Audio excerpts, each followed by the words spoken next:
취업의 트렌드를 본다라고 하면 좀 보다는 다른 게 조금 있어야 되지 않을까. 저번 학기에 다뤘던 알뜰 교통카드가 없어진 거 아시나요? 2024년 6월에 사라지고 7월부터 K패스라는 게 도입된다고 해요. 이것만 공고가 나온 게 아니라 2024년 예산안에 포함된 내용이에요. 그래서 이거를 꼬막님이랑 같이 보면서 평가하는 시간을 꼬막님이 좀 알려주시면 좋을 것 같습니다. 이제 초두에 말씀드린 것처럼 K패스라는 게 이제 새롭게 도입이 됩니다. 첫 번째는 이제 이동거리에 대해서 이제 무관하다. 그리고 이제 두 번째는 15번이 이제 최소기는 했는데 21번이 이제 최소 그 이용 횟수가 되는 부분이기는 해요. 그리고 세 번째가 청년으로 봤을 때 이제 1,500원으로 해서 한 번 이용했을 때 이제 얼마만큼 그러면 적립을 받을 수 있느냐라고 하면 450원 적립이 되는 거고, 이게 이제 월로 했을 때는 최대 27,000원이 되는 부분입니다. 그 알뜰 교통카드를 원래 안 쓰던 이유가 너무 번거롭다 이런 거였잖아요. 이런 부분은 굉장히 좋은 것 같은데 되게 아쉬운 점이, 그래도 알뜰 교통카드는 이제 15회부터 가능한데 K패스는 21회부터 가능해요. 그래서 이걸 봤을 때 뭐가 더 좋다고 생각하시나요? 일단은 이 카드를 쓰는 사람들 같은 경우에는 이용을 많이 하는 사람들이 결국에 쓰는 거라고 생각이 들어요. 하루에 이제 왕복으로 한다라고 하면은 이제 10일 정도 사용하는 건데, 뭐 이 정도면 K패스가 낫지 않을까라는 생각은 일단 들기는 해요.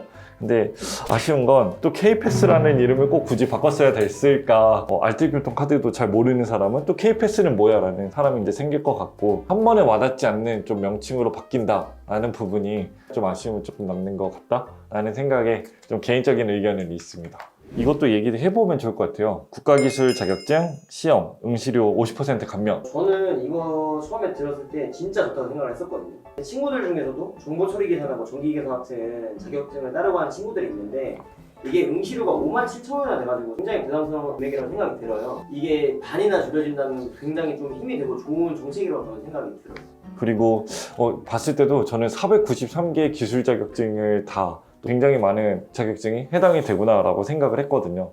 근데 그러니까 이제 기술 자격증을 가진 사람이 취업과 바로 연결이 되는 부분, 이런 거는 필수여야 될 것 같은데, 근데 이제 부가적으로 나의 어떤 부분들을 좀 채워줄 수 있는 자격증이라 그러면 요즘에는 좀 취업할 때 그런 부분이 많이 중요한가? 라는 생각이 조금 들어요. 저희도 이제 회사에서 이제 채용을 할 때 자격증을 크게 보지는 않거든요. 뭐 있다 한데 사실 포트폴리오를 조금 더 많이 보기 때문에 조금 약간 그 취업의 트렌드를 본다라고 하면 좀 자격증에 대한 지원보다는 다른 게 조금 있어야 되지 않을까라는 생각이 좀 들거든요.